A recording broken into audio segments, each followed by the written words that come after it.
Guys, we're here at Tulip Drive. Tulip Drive again! Yeah. Pupunta kami sa Aling Coffee ba yun? So, yun daw is ang OG halo-halo dito sa Davao City. And according sa marami, yun daw ang pinakamasarap na halo-halo dito sa Davao. So, naniwala naman kami. hindi pa kami naniwala kasi pauto pa kami. No, so, we will try kung totoo ba yung sinasabi nilang masarap. By the way guys, pagkatapos na namin kumain.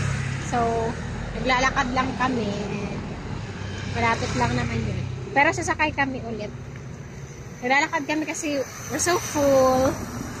Nabusog kami. Kumain kami na beef sa Beef Pares House. May absent kami ngayon isa, si Dindin kasi